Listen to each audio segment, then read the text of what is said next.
se zove Anastasija Ajdi Lavrić. Tako je. Norveško-srpski istoričarka, jel? Otkud to da se ti baviš srednjovekovnom srpskom istorijom? Pa, bavim se ja i drugim istorijama. Mislim, magistrirala sam srednjovekovnu srpsku istoriju. U Oslu, jel? U Oslu, da. Zato što sam u okviru ženske pismenosti, to je disciplina u istorijskoj nauci, bitna tema koja postoji još i pre feminizma, znači uvek je bila tema da li su žene bile pismene, jesu bile pismene, nisu bile pismene, gde su bile i tako dalje. I onda sam u okviru ženske pismenosti mogla da ubacim vizantijsko-pravoslavne plemkinje koje su očigledno bile pismene i na taj način sam postala i istovremeno i prvi norveški vizantolog ikada. I prva osoba od 38. koja je napisala magistarski naučni rad koji Srbe stavlja u pozitivno svetlo. Inače su bili... Pa inače, uglavnom, mislim da nije bilo, ja nisam istraživala šta su sve drugi radili, ali znam da je bila centralno sa Instituta za slavistiku, bila je direktirava od 92. Znači su Srbi bili persone non grata. Nije bilo, čak je isključen srpski jezik, nego su stavljali bosanski, hrvatski i srpski, znači hrvatski je preinačen bosansko-hrvatski srpski, gde nema srpske gramatike, niti srpske književnosti. Ja sam to morala da položim, između ostalog, jer ja imam norveški digri, znači to nije kao u Srbiji da upišeš jedan predmet pa sad ti to studiraš tako 4 godine, nego ima one intermediate subject, 1 year subject i tako dalje, onda gradiš jednu konstrukciju. I onda sam ja prvo imala jezik, bosansko-hrvatski, srpski, pa sam imala istoriju filozofije, onda sam imala istoriju običnu, zapadnu, sa specijalizacijom na srednji vek. I to istorija mentaliteta. To je isto jedna veoma dinamična i zanimljiva disciplina u okviru istorijskog. Dobro, recimo nešto kao o metodologiji, kako si u stvari ti, kako si izučavala tu srednjovekovnu srpsku istoriju? Pa dobila sam stipendiju. Jedan od glavnih izvora su, kao što si mi rekla, mediji koji su u stvari poezija epska. Da, ne, oni su mi kontraizvor. Oni su kontraizvor jer mediji, znači narodna pesma je tako, znači plaćana je po stihu, narodna pesma plaćana po stihu, mogao si da opanjkaš, znači kome, ako daš guslarima, oni su bili svuda u restorani, u kafanama, na putevima, pod drvetom, na vašarima, na proslavama i kao radio su služili, kao zabavu, daš mu onda, znači plaćalo se po stihu, a i posle toga se i izvođenje plaćalo po pesmi. I ti onda možeš da upravljaš time, znači šta hoćeš da se priča, potpuno isto kao mediji. A izvori moji ne mogu biti oni, znači to sam čak i jedva našla pesme, čak sam u Oslu našla veći broj pesama nego ovde, jer se to ovde sklanja od očiju javnosti, dosta, a izvori su mi bili akademske knjige, puno zapadnih i puno odavde, istočnih, koje su, znači, grčke, turske, srpske, sve te takve i onda sam spajala, zato što sam ja iz dve zemlje i onda sam mogla da spajam izvore, jer imamo 21. vek i konačnu mogućnost da se ukrštamo izvore i da vidimo šta se dešava u preseku tih izvora. Tako da su to, ja volim da koristim ozbiljne akademske autoritete i da ih tučem njihovim oružjem. To mi je interesantnije. I quotes, znači citate. Moja osnovna metodološki najrađe koristim reči onoga o kome se radi. Znači šta god da je taj neko napisao i njihovih savremenika, jer mislim da tu ima najmanje političkog. Znači, mislim, odnosno i tu ima isto političkih boja, svako govori sa namerom nešto. Ali onda nemaš sve ove slojeve kasnije političke manipulacije. Da bi uopšte našli izvore, te prave, iz autentičnog vremena, moraš da ideš u knjigama kasnije, znači moraš da ideš ranije, moraš da ideš pre revizije koje su bile 50-ih, poslednje su bile sad nedavno. pa onda pre toga su bile 50-ih posle Drugog svetskog rata, pa onda su isto bile revizije posle Prvog svetskog rata, između dva svetska rata, kad je stvarana Jugoslavija. Ono su morali da se izbrišu svi raniji srpski vekovi da bi se ujednačili sa ostalim balkanskim narodima. A posle toga su maknut ceo srpski i pravoslavlje, sve to sklonjeno i uopšte ta kraljevska istorija ovog dela Balkana, zapadnog, morala bude eliminisano i relativizovano da bismo svi na Balkanu bili isti.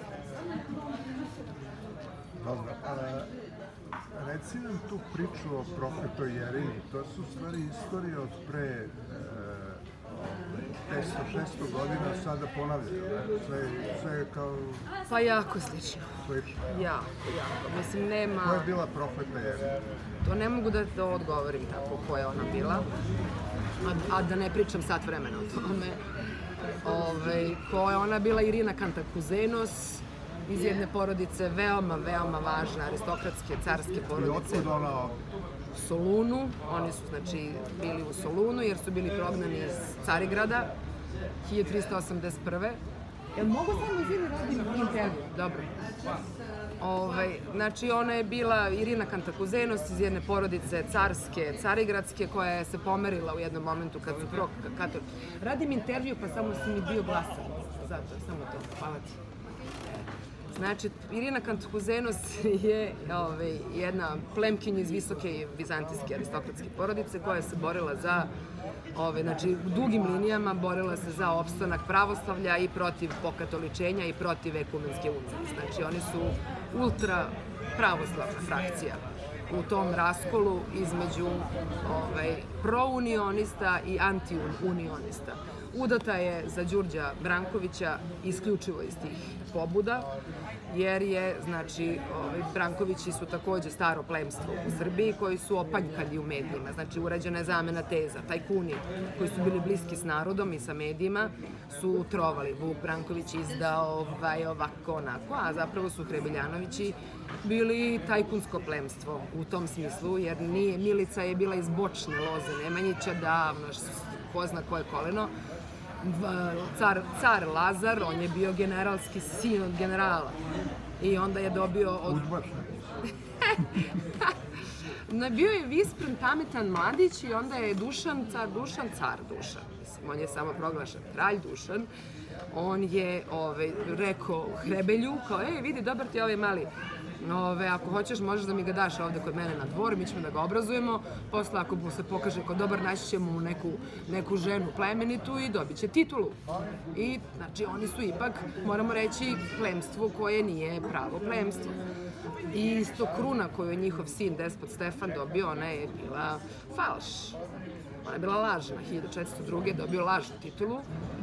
A tek 1410. kada car Manojlo u Carigradu, kad je vidio da ne može da pobedi tajkune, da oni, bez obzira što imaju lažnu titulu i što je to sve falš, oni i dalje drže većinu vlasti, jer se koriste prljavim medijskim trikovima, jer se koriste zamenom teza, jer su se koristili opanjkavanjem neprijatelja, s konstantnim napadom, sarađivali sa Turcima, sarađivali s katolicima. Znači, oni su jednostavno uništavali Brankoviće baš i zemlju im uzeli. Jer Brankovići su bili, znači, Miličina ćerka Mara, Miličina i Lazareva ćerka Mara, Stefanova sestra, je udata za Vuka Brankovića, zato je on zet Lazarov. A onda je Milica, prvo su, znači, smestili Vuku i Vuk posle Kosovskog boja se još do 1397. se još borio on sa svojim trupama protiv Turaka, ne želevši da potpiše vazalstvo. I na kraju u saradnji između Milice i Turaka je on uhvaćen i 6. oktobra 1397. je on ubijen u turskoj tamnici. A u istog momenta, čak i pre njegove smrti, je Milica preuzela od sopstvene ćerke Mare, Prištinu, Peć, sve njegove zemlje, celu oblast, koja je bila razvijena trgovačka zona za trgovinu sa Dubrovčanima. I, znači, oni su bili vrlo ekstrem, izuzetno kulturni, izuzetno staro plemstvo, koje je, znači, tako dobro strukturisalo trgovinu da je, znači, ceo iz Mediterana je dolazilo, znači, brodom do Dubrovnika i odatle, znači Dubrovnik preko planina u Prištinu, onda bi Vuk to sve karavanima sredio, imali su osiguranje, imali su hotele, imali su sve to i pratnje, jer su Bosanci često napadali te karavane. I onda su, znači, tuda gore kroz Srbiju je sva ta roba, začini, sve to što se dešava još sa istoka, sve što dolazi, svila, skupoceni materijali, sve te stvari su, znači, tuda prolazile gore u severnu Evropu, znači Mađarsku i gore severnu Evropu. A Vuk je to oporezivao i kontrolisao, ali znači bio jedan gospodin čovek. Zato je imao venecijansko državljanstvo, venecijanski azil, bio venecijanski plemić, dubrovačko državljanstvo, dubrovački azil i to je jedini čovek ikada u istoriji Dubrovačke republike koji je na teritoriji grada za lične potrebe mogao da napravi sebi pravoslavnu crkvu. Što je znači u tom dobu bilo je ekstremno, bio je presedan i, mislim, izuzetno velika čast. Kao malu crkvicu tamo na Stradunu je imao svoju ličnu, pravoslavnu, da može da se okrepi i pomoli kad dođe u Dubrovnik. I onda su morali, naravno, ovi, jer i nije hteo da se bavi tim prljavim, tim mrnjavčem, da posle smrti Dušanove, onda su se pocepala se srpska država, jeli, bilo je puno sad tu raznih malih grofova, ovakvih, onakvih. Oni su se svi međusobno splatkarili i uništavali, a Brankovići su se okrenuli ka trgovini, ka moru i nisu hteli se bave sa svom tom žugadijom, što bi se reklo. I zato su stradali. I nisu hteli isto tako da ulože pare u narodne medije, nisu hteli da se tako motaju sa narodom. I eto, tako su do sada ostali izdajnici. A ovi drugi su odneli pobedu, jer su, znači, prvo likvidirali Vuka, onda su oteli Mari, znači njegove ženi, oteli zemlju, sopstvena majka, onda ona sedela i potpisivala, to sve imaš u izvorima, zaista, i to ozbiljnim, normalnim, akademskim izvorima, jer ja samo to koristim, jer samo za najbolje neprijatelja, njihovim sopstvenim podacima da tučeš. Tako da su jedva izbacili milicu sa Vukovih teritorija i to, nećemo sad da ulazim u to, Mara je uspela povrati zemlju u nekom momentu da otkupi i tako dalje. Ali, znači, to je cimenje 23 godine posle Kosovskog boja bilo između te dve grane. I to građanski rat je zapravo bio.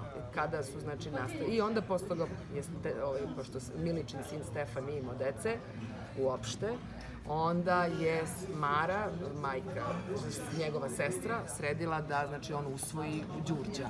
I tako je to postao poslednji srpski srednjevekovni vladar, Đuro Branković, koji je oženio Irinu Kantakuzen, prozvanu Prokleta Jerina, jer je na njoj su se slomila, pošto je bila strankinja, bila je pismena i bila je, znači, visoka aristokratija i to je kao Marija Antoanet, vrlo pogodna klasična priča da onda strankinja, žena i kao nije htjela da se tu meša sa narodom, ko što se niko od plemića nije mešao s narodom, ali bilo je mnogo lakše da bude žena i strankinja kriva za pad Srbije, mislim za konačnu predaju Srbije Turcima. To nisu Srbi bili ništa, oni nemaju veze s nikakvi s tim, to je, znači, ta zla žena došla i uzela i tako 500 godina su žalopojke nastavili da pevaju tome kako je, eto, oni su divan, hrabar, ratnički narod, ali došla jedna grozna žena iz inostranstva i upropastila sve. A dobro, ima puno sličnosti sa današnjim vremenom, o tome što pričaš od pre 500-600 godina. Da, možemo samo pauzu. Da li ovo je super?